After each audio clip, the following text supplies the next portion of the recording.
Kayo po ba mga bossing ko ay isa sa mga nag-aantabay kada po sumasapit ang huling Biyernes, huling Martes, or kaya po mga bossing ko ay unang Martes or unang Biyernes. Ano't anong araw man po ito mga bossing, maging sa usapin ng full moon or kaya po mga ordinaryong Martes or Biyernes ay pwede nyo po itong gawin. Basta kayo po ay naniniwala at kayo po ay isa sa mga maraming mga pangarap sa buhay at kayo po ay may positibong pananaw sa buhay. Kasi mga bossing ko, kung kayo po ay gagawa ng ganito at kayo po ay negatibo, hindi rin po mga bossing ko tatalab ko naman ang gagawin ninyo na pampaswerte. Or kung naman yung hangarin ninyo, nako mga bossing parang humihigit ka ng sa lungga. Para lang ito ay magkatotoo kung kayo po ay negatibo. Kaya minumungkahi ko po sa inyo mga bossing, kung kayo po ay isa sa maraming pangarap sa buhay, i-mindset nyo na kayo po ay magiging matagumpay. Kailangan nasa isipan natin mga positibo at ang mga negatibo ay iwaksin natin sa ating isipan. Ngayon, ganito po inyo pong gagawin. Kumuha po kayo ng bulak kahit isang piraso lamang. At pagkatapos, mag-wish ka na sa pamamagitan ng sipag at tiyaga, pananalig sa Panginoon. Lahat ng mga pangarap ko ay matutupad. Magiging magaan ang daloy ng swerte sa akin. At makakamit ko ang aking mga matagal ng pinapangarap kagaya ng banggitin isa-isa.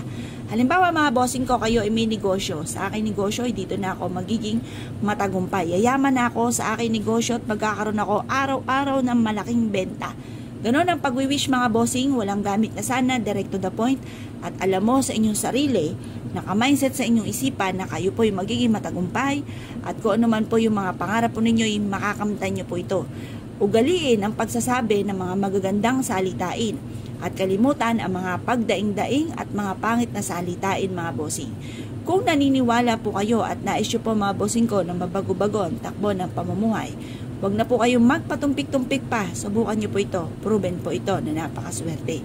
Ngayon pa mga bossing, pagtapos yung mag-wish, i-ready nyo na po ang inyo pong gagamitin pantalon or kaya leggings na may bulsa. At pagkatapos ay isiksik nyo po ito mga bossing ko or kaya po ilagay sa inyo pong wallet or sa inyo pong bag, sa lagayan ng inyo pong kaperahan kung kayo may taguan ng pera. Painitan nyo po ito, ipa-energize nyo po ito sa sinag ng araw or kaya po sa inyong kahadihero. At ito po mga bossing ko, mawala yung mga kumapit ko na kamalasan, ipa-energize nyo sa sinag ng araw. Ngayon po mga bossing, pagtapos nyo pong mag-wish, i-mindset nyo na simula na ito ng tagumpay sa buhay, lahat ng mga pangarap po ninyo ay matutupad. Ngayon po mga bossing, pinaka-powerful po yung ating isipan, ang salitain po natin, kaya mismo sa ating sarili magsisimula ang pagiging positibo at maniwala ka na makakamtan nyo lahat ang mga pangarap po ninyo.